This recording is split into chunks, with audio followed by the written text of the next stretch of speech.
wacan wanaagsan lahaantiin baa khiyaarta hawada nagala socota meel walbood naga daawanaysaan si walbood inoo daawanaysaan waqtigu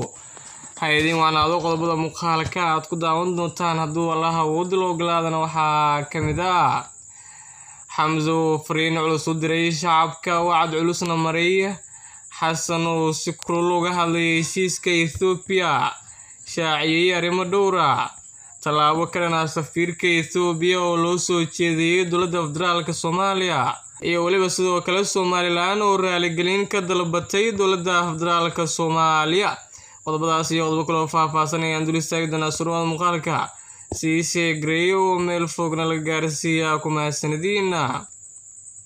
aynu ku bilownay ra'iisul wasaaraha Soomaaliya mudane Xamza Cabdi Barre ayaa wacd ku maray difaaca madax bannaanida Soomaaliya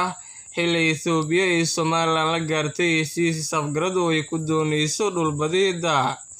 Hamza oo ka hadlay kulankii aan caadiga ahayn ee golaha wasiirada ayaa sheegay in marnaba dowladda federaalka ay ka labalabayn doonin difaaca dalka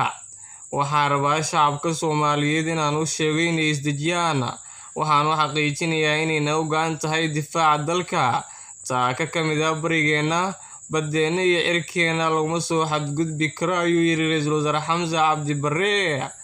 sidoo kale waxa uu sheegay inay ku difaacayaan waji kasta oo sharci ah ayadoo dowladda kaashanaysa shacabka Soomaaliyeed meel kasta oo ay joogaan waxaan awoodnaa oo hore u soo awoodnay inaan difaacno dalkeena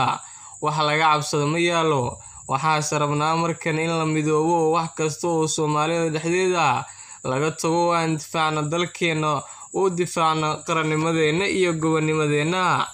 ra'iisul wasaaraha ayaa waxa uu ka dalbaday bulshada Soomaaliyeed midnimo iyo inay u midoobaan difaaca dalkooda dhammaanteen aan u istaagno inaan difaacno dalkeena xukuumadana waa ka go'an tahay inay arrintaasi ku hogaamiso ummadda Soomaaliyeed waxa uu intaasi ku sii daray dadka ku mashquulsan xilligan waxyaabaha Soomaalida dhexdeeda ee macnaha badan lahayn waxaan leenahay xilligan waa markii la midoobi lahaa ee halka meel la istaagi lahaa oo waa markii hal dhinac loo jeesan lahaa oo dalka la difaaci lahaa hadalka ra'iisul wasaaraha ayaa imanaya xilli dowladda federaalka ee malada iska taagtay heshiiska Addis Ababa ee Muuse Biixi iyo Abiy Ahmed isla markaana ay u yeertay safiirkeeda dalka Ethiopia iyadoo waxba kama jiraan ku tilmaamtay heshiiskaasi dhanka kale madaxweynaha Soomaaliya Xasan Sheekh Maxamuud oo maanta khudbad xasaasi ah ka jeediyay baarlamaanka ayaa si kulul uga hadlay heshiiskii shalay ee Addis Ababa ku saxiixeen madaxweyne Muuse Biixi iyo ra'iisul wasaare Abiy Ahmed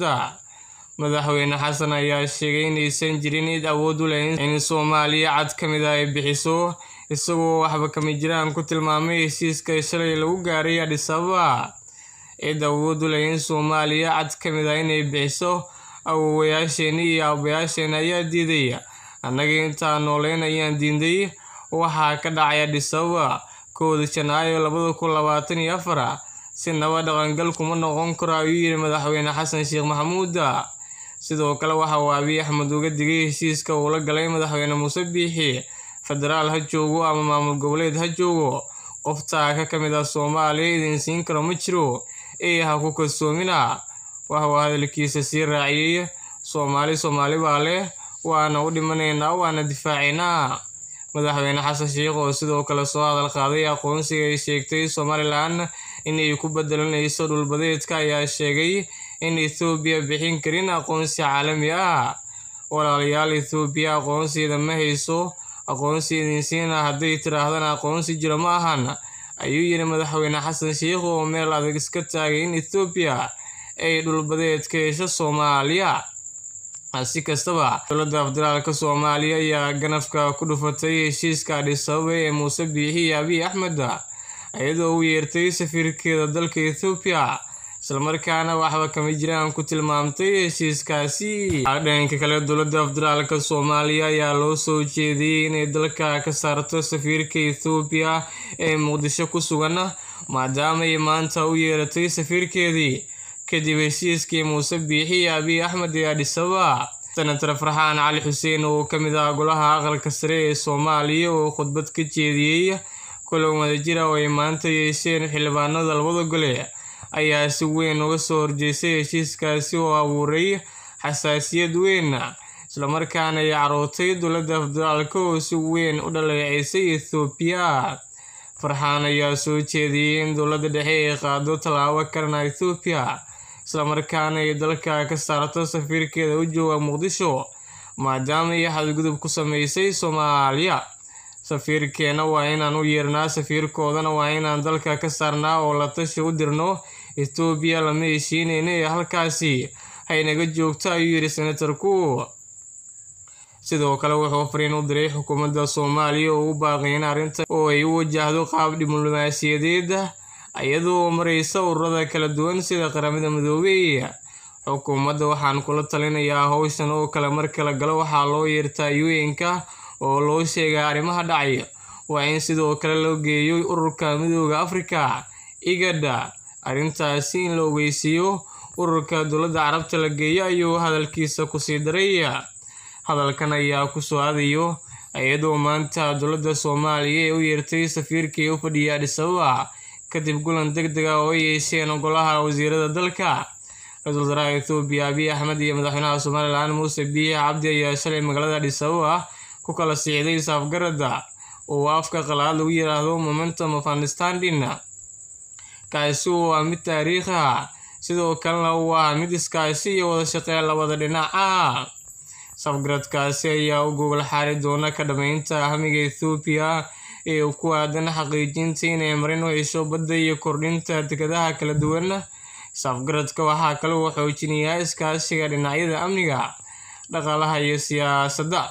Si kastaba dowladda Soomaaliya ayaa si weyn uga carootay heshiiskaasi waxaana codsid mudan in Muuse Biixi uu dhawaan madaxweyne Xasan Sheekh la socday heshiis dhigaya in la bilaabo wada hadallo iyadoo laga fogaanayo wax kasta oo caqabad ku keeni kara geedi socodka wada hadallada labada dhinac. Dhanka kale xukuumadda Somaliland ayaa raaligelin buuxda ka dalbatay dowladda federaalka kadib markii wasiirka arrimaha gudaha Soomaaliya Axmed Macalin Fiqi uu sheegay in heshiiskii Djibouti uu ahaa mid lagu mideynayay labada dhinac. Maxamed Kaahin Axmed wasiirka arrimaha gudaha Somaliland oo u jawaabay Fiqi ayaa shaaca ka qaaday inuu jabiyay qodob ka mid ah heshiiskii ay ku gaareen dalka Djibouti. Wasiirka ayaa codsaday in qodobkaasi uu ahaa in heshiiska laga ilaaliyo hadallada xanafta leh iyo wixii dhaawacaya intaba sida uu ku dooday.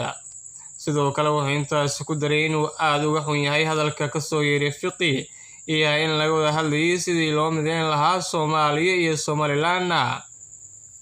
Waxaa ku jiray in dhinac walba ilaaliyo geedi socodka shirka isla markaana aan la sameynin hadallo iyo qoraallo dhaawacaya geedi socodka shirarka iyo jawiga wada hadallada. Waxaan ka xumahay in wasiirkii aan wada saxiixanay uu ku tilmaamay mid dalka wada jirkiisa looga talinayay ayuu yiri wasiir Kaahin.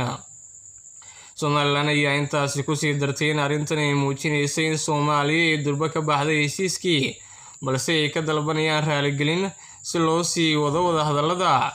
Arrintani waxay muujinaysaa in heshiiskii ay ka baxday dowladda federaalka ee Soomaaliya. Waxaanu ku baraarujinaynaa inay raaligelin ka bixiyaan qodobkan wasiirku sida khaldan u tilmaamay ayuu mar kale yiri wasiirku. Isagoo sii hadlayay ayaa waxa uu carabka ku dhuftay in ujeedka heshiiska aanu ahayn in Somaliland iyo Soomaaliya midoobaan balse uu ahaa in labada dhinac ay gaaraan heshiis ay raali ku wada yihiin mustaqbalka. Hadalkan ayaa ku soo aadayo iyadoo toddobaadkii hore ay waddanka Djibouti ku kulmeen madaxweynayaasha Soomaaliya iyo Somaliland oo gaaray heshiis ka kooban 8 qodob kadib markii uu isku keenay madaxweynaha Djibouti Ismaaciil Cumar Geele. Labada madaxweyne ayaa isku raacay in dib loo bilaabo wada hadallada labada dhinac iyadoo diiradda la saarayo arrimaha masiiriga si loo gaaro xal waara. Labada dhinac waxay sidoo kale ku heshiiyeen in 30 maalmood gudahood go'aan loo gaaro hanaanka geedi socodka wada hadalladaasi iyadoo la soo magacaabayo guddiyo farsamo oo fududeeya wada hadallada. Si kastaba waxa heshiiskaasi ka soo dimaray mid kale oo ay shalay Addis Ababa ku socdeen Somaliland iyo Ethiopia kaas oo ay ka carootay dowladda federaalka kadib markii dowladda Ethiopia loo saxiixay 20 kiiloomitir oo ka mid ah badda Soomaaliyeed. Dambeyn gudoomiyaha maamulka gobolka Banaadir ahna duqa magaalada Muqdisho Yuusuf Xuseen Jimcaale Madaale oo shir jiraayad ku qabtay xafiiskiisa ayaa si adag uga hadlay heshiiska badda ay wada galeen Somaliland iyo dowladda Ethiopia. Madaale ayaa fariin culus u diray shacabka Soomaaliyeed wuxuuna ugu baaqay inay ka horjeestaan heshiiskaasi ayna ka dhiidhiyaan sida ugu dhaqsiyaha badan. Waxaan halkan fariin ugu gudbinayaa shacabka Soomaaliyeed ee ku nool caasimadda Soomaaliya ee Muqdisho anigoo ah gudoomiyaha gobolka Banaadir. Fariintan aan gudbinayo waxay tahay inaan ka jawaabno tallaabadii aan ku habboonayn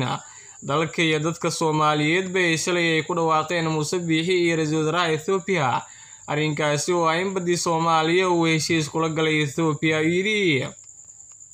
Duqa Muqdisho ayaa Xuseen heshiiskan waxaa gudub ku yahay Soomaaliya isagoo sheegay in Muuse Biixi uu ka faa'iideysanayo muddaxileedkiisa dhamaadka.